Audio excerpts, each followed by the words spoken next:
Good morning, everybody. I think we are going live. It's about 2 minutes to 10 o'clock here in Melbourne. We are scheduled to start at 10 o'clock, so I will just give it a few minutes for people to join in the meantime. So I'm sitting here down in Melbourne. It's a bit of a miserable day. It's December and it's 20 degrees, so usually we expect it a bit warmer at this time of year, but tell me, where are you? Can you hear me, first of all? Where are you based, and what's the weather like in December where you live? Are you, do you get a winter Christmas or a summer Christmas, or what's it like where you are? Um, I pretty much grew up down here in the Southern Hemisphere, so for me, Christmas has always been about summer and barbecues and beach, and yeah, it's normal for me, but I know that in other parts of the world it's a bit of a different story. So today we are going to be talking all about how to survive what I call the silly season, when you've got a bit of a dodgy gut. So the silly season, I think, this year everybody's gone a little bit crazy. So it's been sort of 2 years of lockdown and social distancing and very little social interaction, and all of a sudden things are starting to open up a little bit, so we are starting to enjoy going out and eating out. And I know at this time of year there's lots of celebrations. We've got end of year celebrations, of course there's Christmas, there's things like Hanukkah, and there's all sorts of celebrations going on, and more often than not celebrations will involve food, which does make them a little bit scary for people who have got a bit of a dodgy gut. So there's always a lot of thought about what food's going to be there, what you're going to eat, how you're going to get around it. Are you going to have to bring some food with you? Are you going to eat before you go? But how are you going to manage all of that? So today I have got lots of hints and tips to manage it, things that you can hopefully incorporate to make your celebrations that little bit more enjoyable, so that you can actually enjoy the day instead of being stressed and anxious about it. So that's really where we want to go today. A little bit about me just before we start. So my name is Joanna Baker. I am a registered nurse, and I'm also an accredited practicing dietitian, and I love food. I love food enough that I've made a whole career out of it. So I get paid to talk about food all day, which is pretty awesome job. But I really specialize in working with people who have got things like irritable bowel syndrome, who have got gastrointestinal conditions, and have food intolerances and things. And myself and my team, we love to work with these people to help them resolve their digestive issues, help them work out a way of eating that is enjoyable and pleasurable, and helps them to connect with people and really start enjoying life again. So we like to put you back in charge of your gut instead of your gut in charge of you, so that you can get out there with friends and family and be doing all those things, enjoying life like we're supposed to be doing. Today, quick thank you before we get going to Kfibre, who are sponsoring this event. So Kfibre is a complex prebiotic fibre. Hang on, I've got one here. So this is our little bag of Kfibre. Kfibre, it's a prebiotic. What it does is it nourishes your gut in the same way that fertilizer would nourish your garden. So it really looks after that gut microbiome, helps that be happy and healthy and thriving, looks after that gut wall, keeps that gut integrity, helps with digestion and all those sorts of things. We also today, Kfibre's latest recipe ebook, I Just Feel Better, and this month this recipe is for celebrating. We've got a nice little guacamole there on the front. There are 8 recipes in there that are designed around celebrations, around sharing time with friends, and really enjoying food, and showing you how you can incorporate Kfibre into those. So at the end I will be popping a link in where you can download that cookbook for free. So hang around, don't go anywhere. So let's just there are a few things that I wanted to mention. First of all, I want to say that we have about 10 holidays a year, and one of the things I think to keep in mind is that what you do on those 10 holidays a year, that really has minimal impact on that overall health and well-being. You know, if there's 365 days a year, 10 of those are holidays, that gives us 355 days in the year that you can really focus on your health and well-being, and nothing you do on those 10 holidays a year is going to undo all the stuff that you're doing on those other days, which is pretty cool. So it's sort of, we just want to downgrade the rules and regulations around those days, because it's about enjoyment, it's about spending time with friends, and it's about enjoying those special times. When it comes to those days, something to keep in mind is that what you choose to eat on those days is entirely your choice, and you actually don't have to justify that to anybody. So it's your food, your business, your choice, and what anybody else thinks, that says more about them than it does about you. The next thing is that IBS isn't actually dangerous. It doesn't cause harm to the body. Yes, those symptoms make you feel lousy, and overall we really want to be minimizing those symptoms because they do impact on quality of life and are really debilitating. But at the same time, they don't damage your body. They're not going to damage your gut. They're not going to shorten your lifespan. They're not going to make you need surgery or anything like that. So if you choose to push the boundaries knowingly, you can actually do that, and you're not doing yourself physical damaging harm by doing that. So you might just feel lousy for a few days, and what you might decide is that going into this, you are going to push your boundaries, but you're going to plan a quiet day the next day so that you can sort of look after yourself and rest and recuperate, and then pick up where you left off.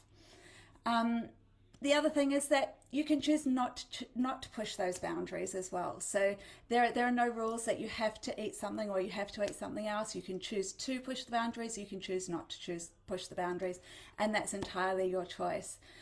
The other thing that I think helps a little bit going into these days is thinking about how you kind of frame your thoughts around these days. So instead of saying I can't eat onion and garlic, or I can't eat XYZ, that's kind of that puts that mindset into a fairly restrictive can and can't sort of pattern.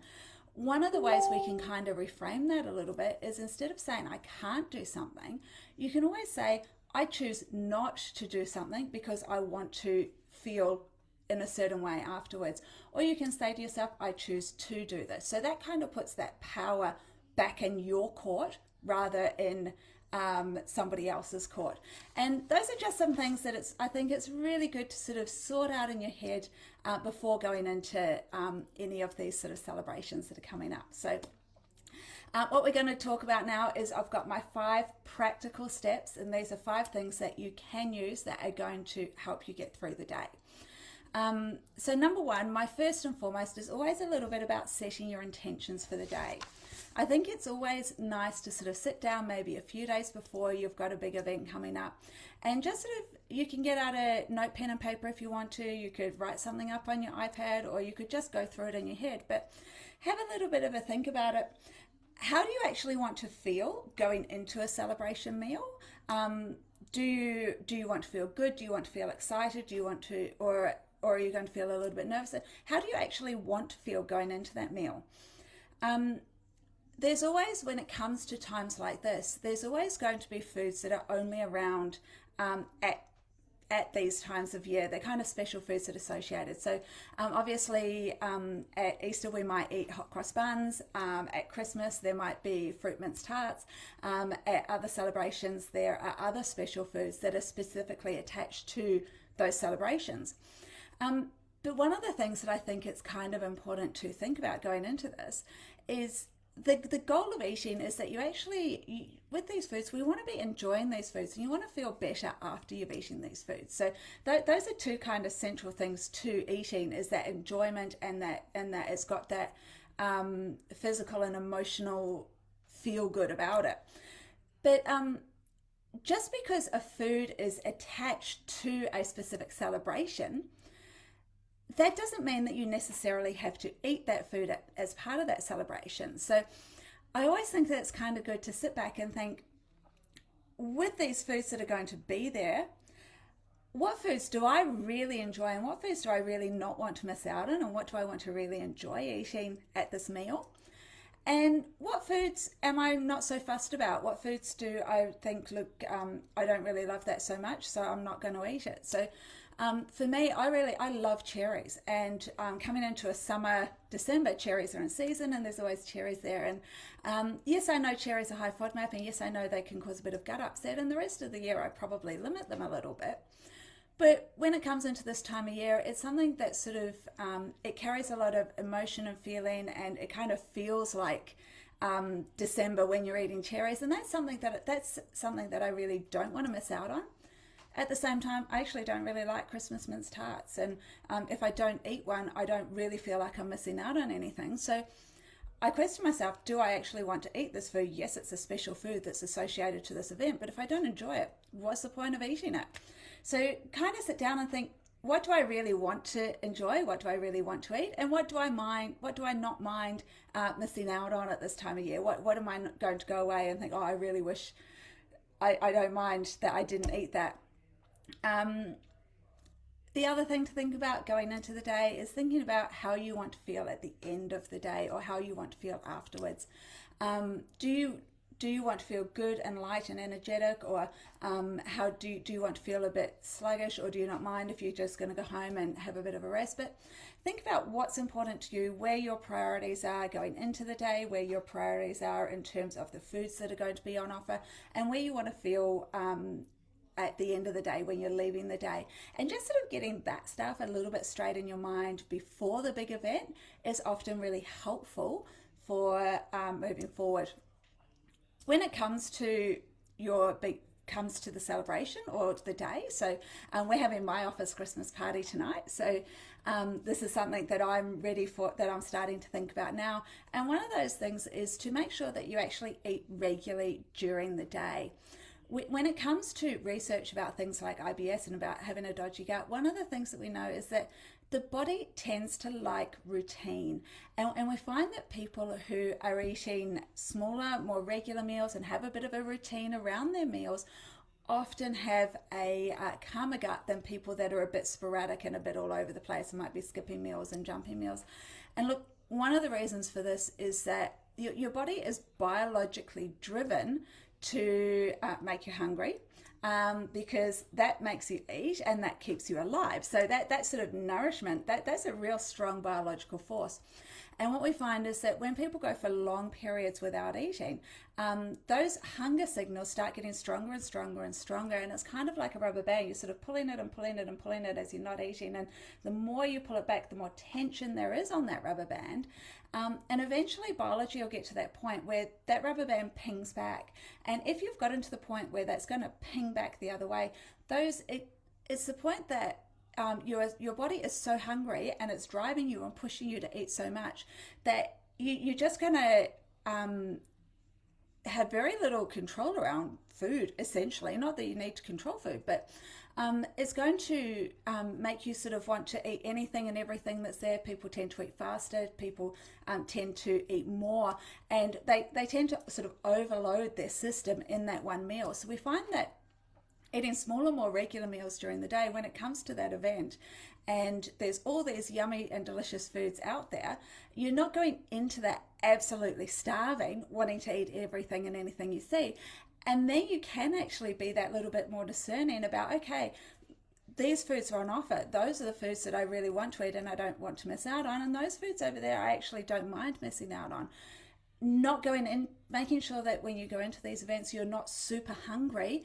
That is going to you're going to be a lot more discerning about the foods that you're wanting to eat. So making sure that you eat those regular meals during the day, making sure that those meals that you're eating beforehand are meals that your gut handles really well. So it might be that you have a low FODMAP breakfast, you have a low FODMAP lunch, and then in the afternoon that sort of gives you a lot more room to move before you hit that threshold when it comes to that dinner meal that might be that celebration meal. Yeah, that's what I wanted to say about that one. So just make sure that you're eating regularly during the day, looking after your body, nourishing it, and being kind to yourself. Number 3, and this is more about our eating behaviors. And with this one, I say we want to be making sure that we are eating mindfully. And One of the ways that I think about this is that when we're looking at foods that you're eating purely for pleasure, so we eat for lots of different reasons. We eat for nourishment, we eat for enjoyment, we eat for pleasure, we eat for social connection. And if you're eating a food for pleasure, you actually want to be getting as much pleasure out of that meal as you can be. There's no point sort of going over there, shoving it down as quick as you can while nobody's looking and then getting rid of the evidence. Then you haven't actually enjoyed that food, in which case what was the actual point of eating it if it's a pleasure food and you're not getting the pleasure out of it. So going into these meals, you want to be getting the pleasure out of it. You want to be smelling it and touching it and feeling it and sort of getting excited about eating it. And then when you're taking those bites, you want to be feeling the tastes and the textures and all the different stuff that it has to offer. And really enjoying that food. And that's what I mean by eating that food mindfully, is that you are actually enjoying it and getting all that maximum pleasure out of it. We know that people who eat their foods mindfully, they tend to eat slower.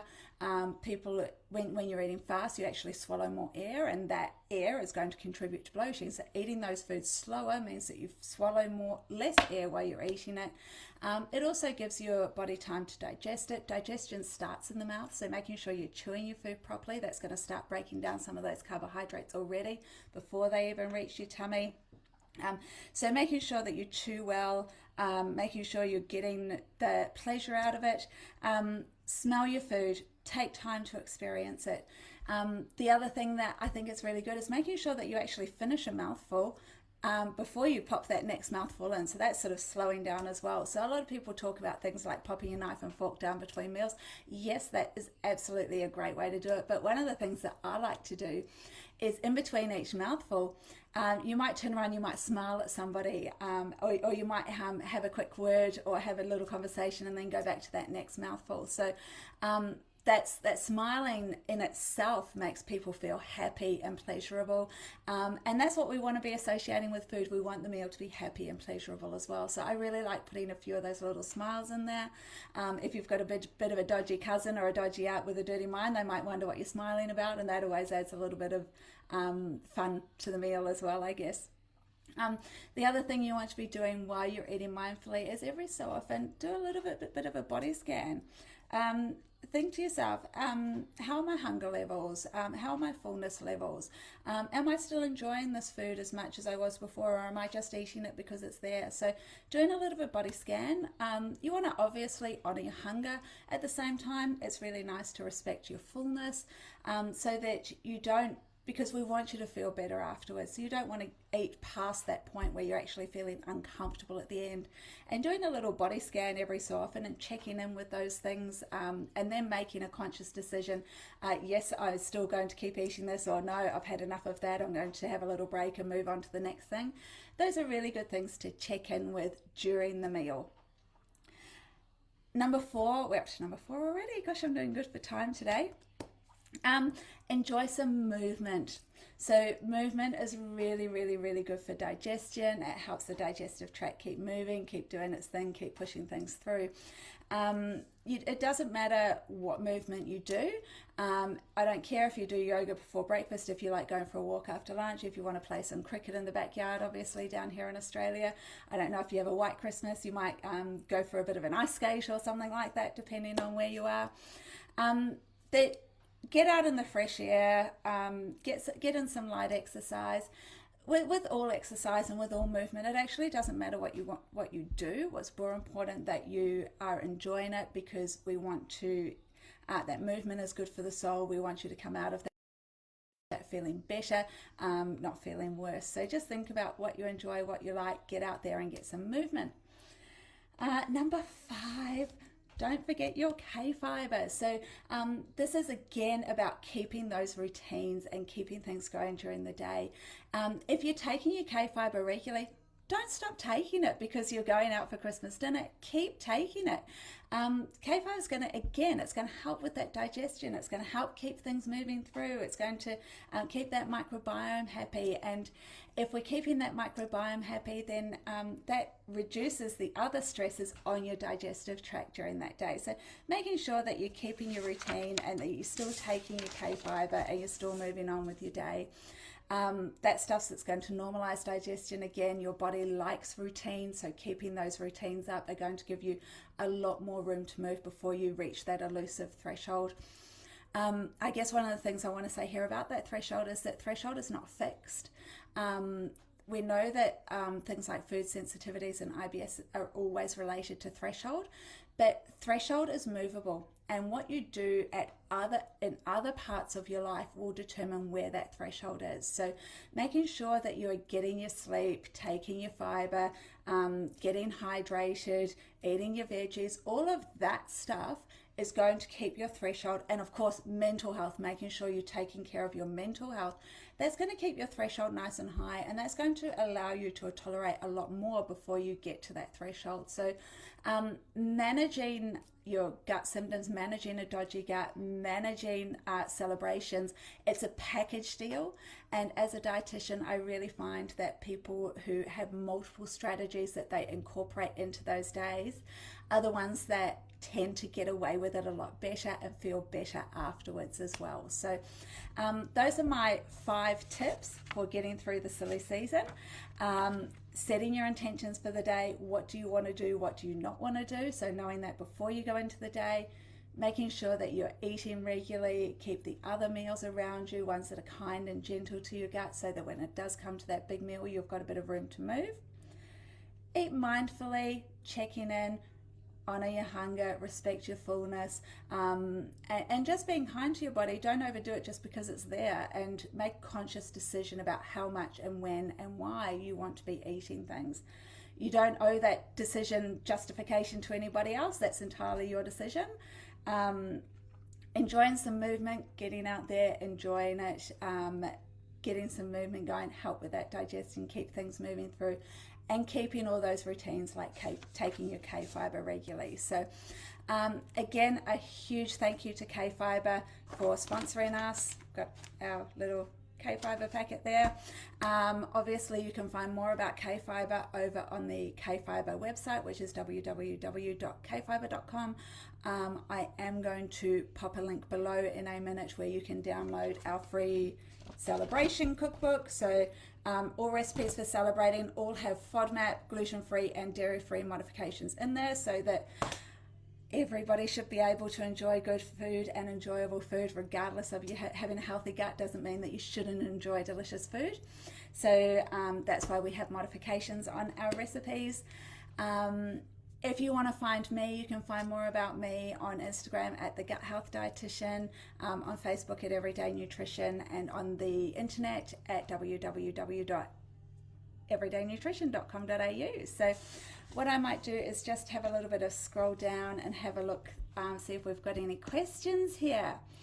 Lots of Melbourne people, there's some Brisbane people, North Queensland, it must be much warmer where you guys are. It doesn't look like we've got any questions at the moment, so if you do have questions or if you've got something to share, please pop it in the comments below. I'll be coming back and I'll be checking in and answering those questions as the day goes on.